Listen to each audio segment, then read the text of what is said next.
Subscription کے button کو دبائیے اور ساتھ بیل آئیکن پر کلک کیجیے تاکہ آپ کو تمام ویڈیو فوراً مل سکیں۔ اس ویڈیو پسند آنے کی صورت میں اسے لائک، کمنٹ اور شیئر کرنا مت بھولیں۔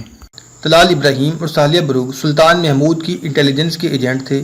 سلطان محمود کو متھرا میں بتایا گیا تھا کہ اس نے جس آسانی سے متھرا فتح کر لیا ہے، اتنی آسانی سے کنوج کا قلعہ سر نہیں کر سکے گا، اور جب دریائے جمنا کے کنارے پر واقع مونج نام کے قلعے کا محاصرہ کرے گا تو کنوج کی فوج اس پر عقب سے حملہ کرے گی اور اسے دریائے گنگا اور جمنا کے درمیانی علاقے میں لڑنا پڑے گا، جس میں اس کی شکست کا امکان زیادہ ہے۔ ایک خطرہ یہ بھی تھا کہ لاہور کا مہاراجہ بھیم پال لیڈر اس علاقے کے ہر راجے اور مہاراجے کو سلطان محمود کے خلاف اتحاد پر قائل کر رہا تھا۔ خطرہ یہ تھا کہ وہ اپنی فوج بھی لے آیا ہوگا۔ سلطان محمود کی فوج مسلسل لڑ کر تھک چکی تھی۔ فوج کی نفری زخمی اور شہید بھی ہوئی تھی، اور یہ فوج اپنے مستقر غزنی سے 3 ماہ کی مسافت جتنی دور تھی۔ وہ بہت بڑے خطرے میں آ گیا تھا۔ جاسوسوں کی رپورٹوں کے مطابق اسے دریائے گنگا اور جمنا کے درمیان ہندوؤں کی کثیر تعداد اور تازہ دم فوج کے خلاف لڑنا تھا۔ اس نے متھرا سے کوچ کیا تو طلال ابراہیم اور صالحہ بروک کو چند روز پہلے کنوج کے گرد و نواح میں بھیج دیا گیا تھا کہ وہ ہندوؤں کی فوج، خصوصاً کنوج کی فوج کی نقل و حرکت دیکھ کر فوراً اطلاع دیں۔ دونوں کو اس علاقے میں غریب اور خانہ بدوش گڈریوں کے بیس میں گھومتے پھرتے 3 دن ہو گئے تھے۔ انہوں نے بلند درختوں اور پہاڑوں پر بھی چڑھ کر دیکھا، انہیں کسی فوج کا نام و نشان نظر نہیں آ رہا تھا۔ انہوں نے دریائے گنگا کو بھی دیکھا تھا، انہیں فوج کی کوئی کشتی نظر نہیں آتی تھی۔ ان دونوں میں طلال ابراہیم کچھ اکتایا سا لگ رہا تھا۔ عربی نسل کا صالحہ بروک پہلے روز کی طرح تر و تازہ تھا۔ وہ اپنے فرائض سے کوتاہی نہیں کرنا چاہتا تھا۔ نومبر کا مہینہ تھا اور اس علاقے میں سردی خاصی زیادہ ہو گئی تھی۔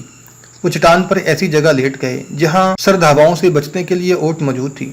رات کا پہلا پہر گزر چکا تھا جب صالحہ بروک کی آنکھ کھل گئی۔ وہ کچھ آوازوں سے جاگ اٹھا تھا۔ وہ جس چٹان پر سوئے ہوئے تھے اس کے نیچے ان کے قریب ہی سے کچھ لوگ گزر رہے تھے۔ گھوڑوں کے ٹاپو بھی سنائی دے رہے تھے۔ صالحہ کو روشنی بھی نظر آئی۔ وہ کروٹ بدل کر پیٹ کے بل ہو گیا اور چند گز آہستہ آہستہ رینگ کر آگے ہو گیا، جہاں سے اسے اپنے نیچے ایک عجیب قافلہ گزرتا دکھائی دیا۔ سب سے آگے 2 آدمی مچھلیں اٹھائے چلے جا رہے تھے۔ ان کے درمیان ایک تنومند آدمی تھا۔ اس کے لباس سے پتہ چلتا تھا کہ پنڈت ہے۔ اس کے پیچھے 5 خچریں جا رہی تھیں جو ایک دوسری کے پیچھے بندھی ہوئی تھیں۔ اگلے خچر کی لگام پنڈت کے ہاتھ میں تھی۔ سب سے آخری خچر کے ساتھ ایک لمبی رسی بندھی ہوئی تھی۔ خچروں کے پیچھے 7-8 آدمی تھے۔ ہر ایک نے یہ رسی پکڑ رکھی تھی اور ایک ہاتھ اپنے سے اگلے آدمی کے کندھے پر رکھا ہوا تھا۔ عجوبہ یہ تھا کہ پنڈت کے سوا ہر آدمی کی آنکھوں پر سیاہ پٹی بندھی ہوئی تھی اور وہ اندھوں کی طرح آہستہ آہستہ چلے جا رہے تھے۔ مچھلوں والے آدمیوں کی بھی آنکھوں پر پٹیاں بندھی ہوئی تھیں۔ پنڈت تھوڑے تھوڑے وقفے سے کہتا جا رہا تھا، چلے چلو، میں دیکھ رہا ہوں، راستہ صاف ہے۔ یہ عجیب و غریب قافلہ آہستہ آہستہ جا رہا تھا۔ خچروں پر لکڑی کے بکس لدے ہوئے تھے۔ صالحہ بروک رینگ کر اپنے ساتھی طلال ابراہیم تک آیا، اسے جگایا اور اس کے کان میں سرگوشی کی کہ رینگ کر اس کے ساتھ آئے۔ اب دونوں نے اندھوں کا یہ قافلہ دیکھا۔ انہیں کچھ پلے نہ پڑا کہ یہ کیا ہے۔ 40-50 گز آگے جا کر قافلہ رک گیا۔ وہاں ایک اور چٹان دیوار کی طرح سیدھی کھڑی تھی۔ طلال اور صالحہ چٹان کے اوپر دبے پاؤں چلتے وہاں تک چلے گئے جہاں قافلہ رکا تھا۔ دونوں وہاں چٹان پر ایک درخت کی اوٹ میں لیٹ گئے۔ قافلہ اس چٹان اور ساتھ والی عمودی چٹان کے درمیان رکا ہوا تھا۔ مچھلوں کے شعلے بہت بڑے تھے۔ طلال اور صالحہ کو وہاں دوسری چٹان میں ایک خلا نظر آیا جو نیچے سے اوپر تک چلا گیا تھا۔ خلا یا شگاف اتنا فراخ تھا کہ ایک خچر اس میں سے آسانی سے گزر سکتی تھی۔ پنڈت نے ایک مچھل بردار کے ہاتھ سے مچھل لے لی اور بولا، سب یہیں کھڑے رہو، میں واپس آ کر تمہیں آگے لے جاؤں گا۔ پنڈت شگاف میں چلا گیا اور بائیں کو چٹان کی اوٹ میں ہو گیا۔ کچھ دیر بعد نظر آیا، مچھل کی روشنی میں اس شگاف میں سے پیچھے چٹان کی دیوار نظر آئی۔ پنڈت وہاں کہیں غائب ہو گیا۔ مچھل کی روشنی بھی کہیں گم ہو گئی۔ تھوڑے سے وقت بعد اس کی مچھل پھر نظر آئی۔ وہ شگاف سے باہر آ گیا۔ کوئی آدمی اپنی آنکھوں کی پٹی میں سے دیکھنے کی کوشش نہ کرے، پنڈت نے کہا۔ کسی نے پٹی ہٹانے کی کوشش کی تو اس کی سزا موت ہوگی۔ ان آدمیوں کی آنکھوں پر پٹیاں بندھی رہیں۔ پنڈت ان کے ہاتھ پکڑ پکڑ کر ان سے خچروں کے بکس اتروانے لگا۔ ایک مچھل اس نے اپنے ہاتھ میں لے لی تھی، دوسرے مچھل برداروں کو اس نے اپنی ضرورت کے مطابق کھڑا کر دیا تھا۔ یہ اندھے بکس اٹھا کر چلتے تھے، بعض گر بھی پڑتے تھے اور غائب ہوتے جا رہے تھے۔ کرتے کرتے خچروں سے بکس اتر کر چٹان کے اندر چلے گئے۔ خچریں باہر کھڑی رہیں اور تمام آدمی اندر چلے گئے۔ ہمیں کوئی شک نہیں تھا کہ یہ مال و دولت تھا جو یہاں چھپایا جا رہا تھا، مگر ان آدمیوں کی آنکھوں پر پٹیاں کیوں بندھی ہوئی تھیں؟ یہ آدمی ڈاکوؤں کا سردار ہے، طلال ابراہیم نے کہا، اور یہ باقی آدمی بیکار میں پکڑے ہوئے ہیں۔ شاید اس کا گروہ مزید لوٹ مار کے لیے چلا گیا ہوگا۔ صالح طلال نے کہا، اگر یہ لوگ یہاں پہرا نہ بٹھائیں تو ہم اس مال سے کچھ حصہ جو ہم اٹھا سکتے ہیں اڑا کر لے جا سکتے ہیں، کیا ارادہ ہے؟ ہوش میں آؤ طلال، ثالیہ بروک نے کہا، ان خزانوں سے ہمارا کوئی واسطہ نہیں، ہمیں وہ فرض ادا کرنا ہے جس کے لیے ہمیں یہاں بھیجا گیا ہے۔ میں فرض کو نہیں بھول رہا، طلال نے کہا، رات تو ہمیں یہیں گزارنی ہے، ہم کوئی کام نہیں کر رہے، جو کام ہوگا صبح ہوگا، رات کو یہ کام کرتے ہیں کہ یہ لوگ اگر چلے جائیں تو ہم غار کے اندر چلے جائیں گے، اندر کوئی نہیں ہوگا، کوئی ہوتا تو وہ بھی بکس اندر لے جانے کے لیے باہر آتا، ہم اندر نہیں جائیں گے، ثالیہ نے کہا۔ ٹوٹے ہوئے خزانوں کو دل سے اتار دو، لوٹے ہوئے خزانوں کو دل سے اتار دو، خزانے اور عورت کی کشش نے بادشاہوں کے تختے الٹے ہیں، دل سے تما نکال دو، تم پتھر ہو، طلال نے جھنجھلا کر کہا، تم پاگل ہو۔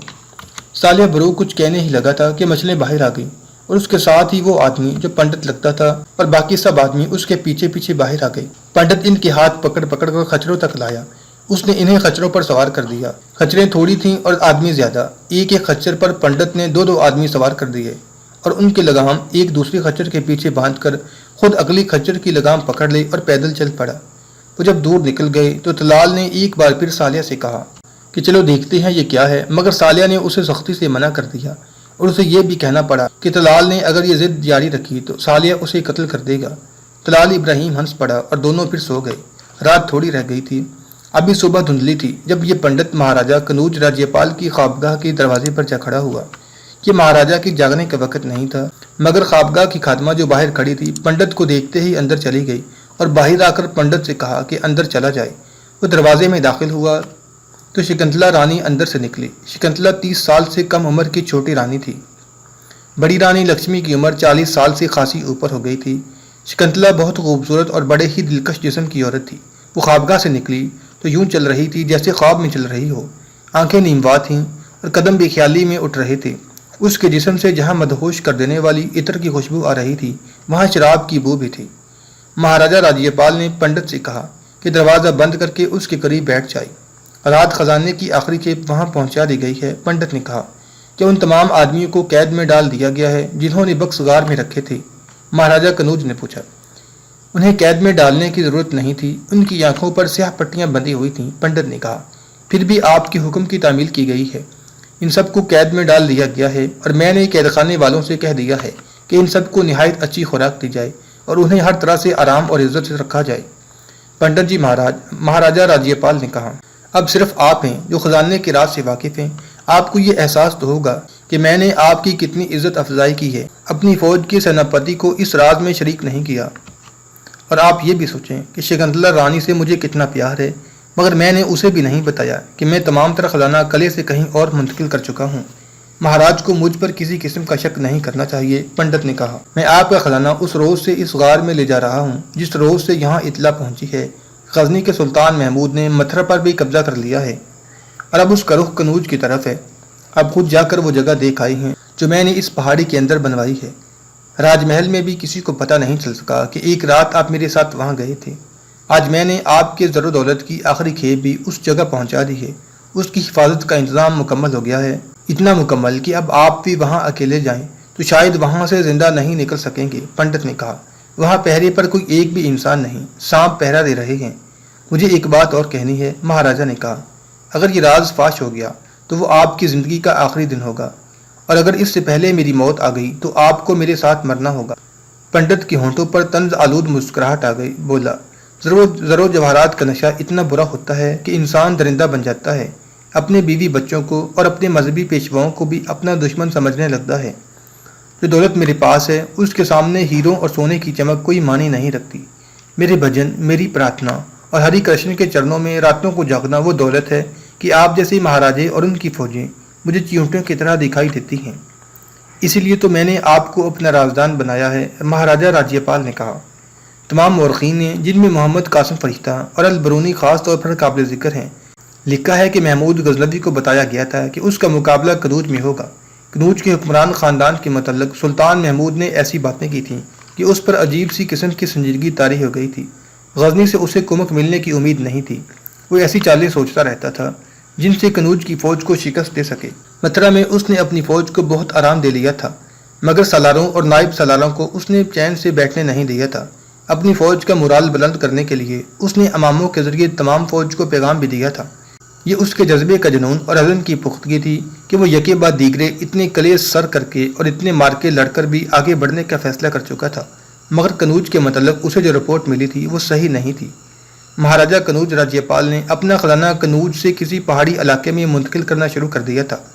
مورخین نے لکھا ہے کہ محمود غزنوی کی پے در پے فتوحات اور اس کی برق رفتار یلغار کو دیکھ کر راجیپال حوصلہ چھوڑ بیٹھا تھا۔ کنوج کے بڑے مندر کا پنڈت اسے لڑنے کے لیے تیار کر رہا تھا، مگر اس کے پاس نہ لڑنے کی ایک وجہ اور بھی تھی جو اس نے پنڈت کو نومبر 1018 کی اس صبح اپنے خوابگاہ میں بتائی۔ مہاراج کا خزانہ محفوظ ہو گیا ہے، پنڈت اسے کہہ رہا تھا۔ اب آپ سلطان محمود کا مقابلہ جم کر کریں، ورنہ کنوج کا مندر بھی مسجد بن جائے گا۔ یہ نہ بھولیں کہ جنہیں مسلمان بت کہتے ہیں وہ ہمارے بھگوان ہیں، ان کی جو توہین ہو چکی ہے وہ آپ نے دیکھ لی ہے۔ میں آپ کو خبردار کرتا ہوں کہ آپ دیوی دیوتاؤں کے قہر سے نہیں بچ سکیں گے۔ مہاراجہ نے پنڈت کو تنزیہ نگاہوں سے دیکھا اور دھیمی سی آواز میں بولا، جنہیں آپ دیوی دیوتا کہتے ہیں دراصل بت ہی ہیں۔ اگر ان میں قہر برسانے کی طاقت ہے تو اپنی بے عزتی کی سزا مسلمانوں کی فوج کو کیوں نہیں دیتے؟ وہ متھرا میں اذانیں دینے والوں پر بجلی بن کر کیوں نہیں گرتے؟ مسلمانوں کی فوج دراصل دیوتاؤں کا قہر ہے جو اس دیش کے ان مہاراجوں پر پڑ رہا ہے جو اپنے مذہب کی توہین کرا رہے ہیں۔ پنڈت نے کہا، مگر آپ مذہب کی بجائے اپنے خزانوں کی حفاظت کر رہے ہیں۔ وہ اس لیے کہ غزنی کا سلطان خزانے لوٹ کر غزنی لے جانے کے لیے آتا ہے۔ مہاراجہ راجیپال نے کہا، وہ کنوج خزانہ نہیں لے جا سکے گا، وہ مجھے قید نہیں کر سکے گا، وہ یہاں پاگلوں کی طرح ہمارا خزانہ ڈھونڈتا رہے گا، اسے کچھ بھی نہیں ملے گا، اسے میں بھی نہیں ملوں گا، میں وہاں ہوں گا جہاں اس کی پوری فوج مجھے نہیں ڈھونڈ سکے گی، اسے مندر مل جائیں گے۔ پنڈت نے کہا، وہ مندروں کو اجاڑے گا، ہم کھڑے دیکھتے رہیں گے۔ مہاراج، زر و جواہرات کے پیار نے آپ کو بزدل بنا دیا ہے، اب غزنی کے سلطان کو دھوکہ دینے کی سوچ رہے ہیں، مگر یہ بزدلی ہے، آپ اپنے آپ کو دھوکہ دے رہے ہیں، اپنی فوج کو دھوکہ دے رہے ہیں۔ آپ نہیں سمجھتے کہ جب آپ یہاں سے چوری چھپے بھاگ کر کہیں چلے جائیں گے تو آپ کی فوج اور رعایا کے دل میں آپ کے خلاف نفرت پیدا ہو جائے گی۔ میں بھگوان کے نام پر آپ سے درخواست کرتا ہوں، یہ اپنا فیصلہ بدل دیں۔ کنوج کا بچہ لڑنے مرنے کے لیے تیار ہے، انہیں مسلمانوں کے خلاف آ کے بھگولے بنانا میرا کام ہے۔ مجھے سوچنے دیں، مہاراجہ راجیپال نے کہا، مجھے سوچنے دیں۔ وہ پریشان ہو گیا اور بے چینی کی عالی میں کہنے لگا، میں نے کچھ سوچ سمجھ کر فیصلہ کیا ہے، آپ چلے جائیں، میں آپ کو ہر ایک بات نہیں بتا سکتا۔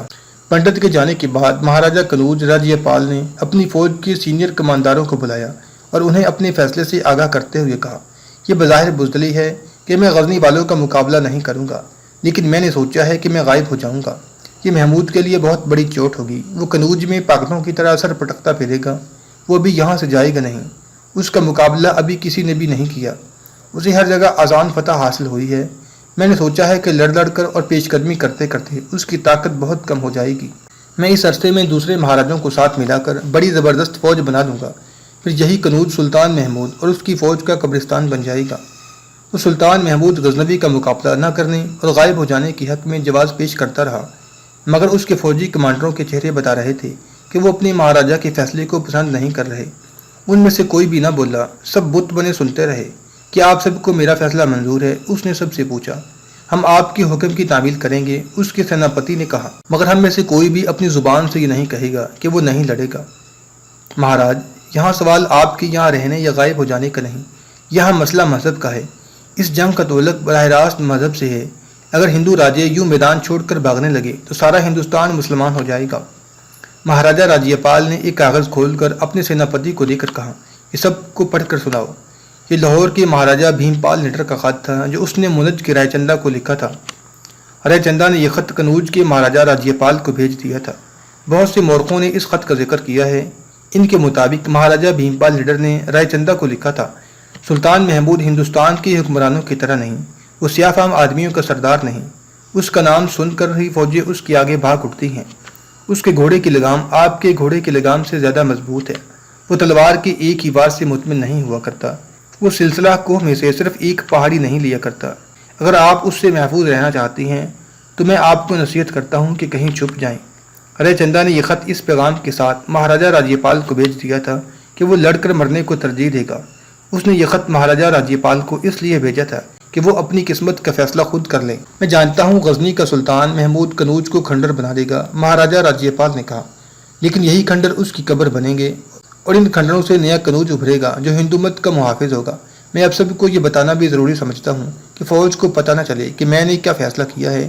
تمام کمانڈر سر جھکائے ہوئے باہر نکل گئے۔ آدھی رات سے کچھ دیر پہلے پنڈت عبادت میں مصروف تھا۔ یہ وقت اس کی عبادت کا نہیں تھا، لیکن مہاراجہ کنوج کے فیصلے نے اسے پریشان کر دیا تھا۔ اسے اب یہی نظر آ رہا تھا کہ سلطان محمود آئے گا اور اس منظر کو اجاڑ کر اس کے دیوتاؤں کے بت توڑ دے گا۔ پنڈت اس وقت سے ڈر رہا تھا اور دیوتاؤں سے کہہ رہا تھا کہ وہ مسلمانوں کو کنوج سے دور ہی فنا کر دیں۔ وہ رویا بھی تھا اور بڑی دردناک آواز میں بھجن گا رہا تھا۔ اس کا دروازہ کھلا، مگر وہ عبادت میں اتنا محو تھا کہ اسے پتہ نہ چل سکا کہ اس کے قریب کوئی آ کے بیٹھ گیا ہے۔ وہ اس وقت چونکا جب اس کے کندھے پر کسی نے ہاتھ رکھا۔ اس نے دیکھا اس کے قریب مہاراجہ کنوج کی چھوٹی رانی شکنتلا بیٹھی تھی۔ آپ؟ پنڈت نے حیران ہو کے پوچھا۔ اس وقت وہ سنبھل گیا اور بولا، پہلے دیوی کے چرنوں میں ماتھا رکھ دیں۔ رانی شکنتلا نے جیسے اس کی بات سنی ہی نہ ہو، وہ اس کی آنکھوں میں آنکھیں ڈالے ہوئے تھی۔ پنڈت نے اپنے جسم میں سنسنی کی لہر دوڑتی محسوس کی، ایک اس لیے کہ وہ شکنتلا رانی تھی اور دوسرے اس لیے کہ شکنتلا کے حسن میں جادو کا اثر تھا۔ پنڈت کا دل اس سوال سے بڑی زور زور سے دھڑکنے لگا کہ رانی اس وقت مندر میں کیوں آئی ہے۔ وہ عبادت کے لیے نہیں آئی تھی۔ اس کا انداز بتا رہا تھا کہ وہ کسی خاص مقصد کے لیے آئی ہے۔ آپ کے چہرے پر گھبراہٹ کیوں آ گئی ہے؟ رانی شکنتلا نے کہا کہ مجھ جیسی خوبصورت عورت پہلے نہیں دیکھی۔ کہ میں ان کنواریوں کے مقابلے میں کچھ نہیں جنہیں آپ منتخب کر کے اپنے پاس رکھا کرتے ہیں اور لوگوں کو یہ بتایا کرتے ہیں کہ یہ کنواریاں اب پاک ہو گئی ہیں۔ آپ اپنا مطلب بیان کریں تو زیادہ بہتر ہوگا، پنڈت نے کہا۔ آپ دیکھ رہی ہیں کہ میں عبادت میں مصروف ہوں، مہاراج، شکنتلا نے کہا۔ اگر ہم ایک دوسرے کو دھوکہ نہ دیں تو دونوں کے لیے بہتر ہوگا۔ آپ کس کی عبادت کر رہے ہیں؟ ان دیوتاؤں کی جو 2 دن کی مہمان ہیں۔ ہری کشن واسطیوں نے مسلمانوں کا کیا بگاڑ لیا ہے؟ کنواریوں کی قربانی کہاں گئی؟ ان معصوموں کا خون کس کھاتے میں گیا؟ کیا آپ مجھے مہاراج کی طرح مذہب سے گمراہ کرنے آئی ہیں؟ نہیں، رانی شکنتلا نے کہا، میں آپ کو مہاراجہ بنانے آئی ہوں۔ مجھے صرف یہ بتا دیں کہ خزانہ کہاں ہے، مجھے وہاں لے چلیں۔ ہم دونوں، میں اور آپ، خزانہ لے کے کہیں چلے جائیں گے۔ ہو سکتا ہے میں آپ کو کنوج کی گدی پر ہی بٹھا دوں۔ کیسا خزانہ؟ پنڈت نے کہا۔ میں خزانے کے متعلق کچھ نہیں جانتا۔ میں جانتی ہوں آپ اپنا عہد پورا کر رہے ہیں، رانی شکنتلا نے کہا، لیکن آپ کو مجھے اس راز میں شریک کرنا پڑے گا۔ مجھے مذہب سے اور دیوی دیوتاؤں کی قہر سے نہ ڈرانا۔ مذہب کو میں ایک فریب کے سوا کچھ نہیں سمجھتی۔ میں صرف خزانہ حاصل کرنے نہیں آئی، آپ کو بھی ساتھ لے جانے آئی ہوں۔ مذہب کوئی سا بھی ہو، مذہب کو فریب سمجھنے والے اس دنیا میں کبھی سکھی نہیں رہے، پنڈت نے کہا۔ غزنی کا سلطان کیوں فتح پہ فتح حاصل کرتا جا رہا ہے؟ صرف اس لیے کہ اسے اپنے مذہب سے اتنا پیار ہے کہ وہ سارے ہندوستان کو مسلمان بنا دینا چاہتا ہے۔ اس کے دل میں ہمارے مذہب کے خلاف نفرت بھری ہوئی ہے۔ ہمارا مذہب نفرت کے قابل نہیں تو اور کیا ہے، رانی شکنتلا نے کہا۔ مہاراج، میری بات سمجھنے کی کوشش کریں۔ آپ 20-25 راتوں سے خزانہ کہیں لے جا کر چھپا رہے ہیں۔ آپ سمجھتے ہیں کہ اس راز سے آپ اور مہاراجہ کے سوا کوئی واقف نہیں۔ آپ نہیں جانتے کہ مجھ سے کچھ بھی پوشیدہ نہیں۔ اگر آپ نے میری رہنمائی نہ کی تو آپ کو بہت بڑا نقصان ہوگا۔ کیا آپ اپنے خاوند کو دھوکہ دینا چاہتی ہیں؟ مہاراجہ کسی ایک عورت کا خاوند نہیں ہوتا، شکنتلا رانی نے کہا۔ آج رات وہ کسی اور کا خاوند ہے، اس لیے آپ کے پاس آنے کا موقع مل گیا ہے۔ مہاراجہ اس وقت تک میرا خاوند ہے جس وقت تک میرا حسن و جوانی قائم ہے۔ مہاراج، انسان جب تخت پر بیٹھ کر سر پر سونے کا تاج سجا لیتا ہے تو اس کے اندر انسانی جذبات مر جاتے ہیں، وہ محبت اور خلوص سے خالی ہو جاتا ہے۔ مہاراجہ کو صرف خزانے سے محبت ہے، اسے ایسا کوئی غم نہیں کہ غزنی کے فوجی مجھے اور مجھ جیسی تمام جوان اور خوبصورت عورتوں کو اپنے ساتھ لے جائیں گے۔ وہ اپنے خزانے کو بچانا چاہتا ہے، اسے آپ کا اور آپ کے دیوتاؤں کا کوئی خیال نہیں۔ آپ اپنا خیال کریں اور آپ میری طرف دیکھیں، میں اس کے باوجود آپ کو خزانے کا راز نہیں دوں گا، پنڈت نے کہا۔ پھر آپ اغوا ہو جائیں گے، شکنتلا رانی نے کہا۔ آپ میری آنکھ کے اشارے پر قتل ہو جائیں گے، لیکن میں آپ کو قتل نہیں کراؤں گی۔ آپ کی دونوں آنکھیں نکلوا کر اور آپ کے جسم کی کھال کہیں کہیں سے کاٹ کر آپ کو جنگل میں چھوڑ دوں گی۔ اس موت کو تصور میں لائیں جو آپ کو بڑی آہستہ آہستہ اس دنیا سے اٹھائے گی۔ اس اذیت کا تصور کریں جو آپ کو آہستہ آہستہ تڑپا تڑپا کر پیاسا مارے گی۔ آپ کے زخموں پر مکھیاں بیٹھیں گی اور چونٹیاں چھڑیں گی، ہو سکتا ہے گدھ آپ کو زندہ ہی نوچنے لگیں۔ پنڈت اس طرح چپ چاپ سن رہا تھا جیسے اس کی زبان گنگ اور اس کے جسم کی طاقت سلب ہو گئی ہو۔ شکنتلا رانی کی آنکھوں کی چمک جس میں حسن کا سحر تھا اب ایک چڑیل کی آنکھیں بن گئی تھیں۔ وہ آہستہ آہستہ دھیمے دھیمے بول رہی تھی، اور اگر میں نے آپ پر رحم کیا تو میں دوسرا طریقہ اختیار کروں گی، شکنتلا رانی نے کہا۔ میں مہاراجہ سے کہوں گی کہ آپ نے مندر میں بلا کر مجھ پر دست درازی کی ہے، میں گواہی بھی لے آؤں گی۔ میں اپنے جسم پر اپنے ہی ناخنوں سے خراشیں ڈال کر کہوں گی کہ آپ کے ناخنوں کی خراشیں ہیں۔ مہاراجہ آپ کی نہیں سنیں گے، وہ جانتے ہیں کہ ان مندروں میں کیا ہوتا ہے۔ انہیں معلوم ہے کہ ہر پنڈت، ہر سادھو عورتوں کا شکاری ہے۔ پھر آپ کو جلاد کے حوالے کر دیا جائے گا۔ یہ موت آپ کے لیے آسان ہوگی۔ پنڈت کے جسم نے جھرجھری لی اور وہ بولا، میں تمہیں خزانے تک لے جاؤں گا، کب چلو گی؟ ابھی، شکنتلا رانی نے کہا، لیکن یاد رکھیں کہ مہاراجا تک یہ اطلاع پہنچی تو آپ کا انجام وہی ہوگا جو میں آپ کو بتا چکی ہوں۔ میں 10 آدمی اور 10 عورتیں مہاراجا کے سامنے کھڑی کر کے ان سے کہلواؤں گی کہ آپ نے خزانے کا لالچ دے کر مجھے اپنے ساتھ باغ چلنے کو کہا تھا اور میں آپ کو موقع پر گرفتار کرانے کے لیے خزانے تک ساتھ چل گئی تھی۔ خزانہ اٹھوانے کے لیے بہت سے آدمیوں کی ضرورت ہے، پنڈت نے کہا۔ یہ انتظام خفیہ طریقے سے کیسے ہوگا؟ میں آج رات صرف جگہ دیکھنا چاہتی ہوں، شکنتلا رانی نے کہا۔ سارا انتظام میرا ہوگا اور خفیہ ہوگا اور آپ کو میں اپنے ساتھ رکھوں گی، آپ کے ساتھ دھوکہ نہیں ہوگا۔ پنڈت اٹھ کھڑا ہوا۔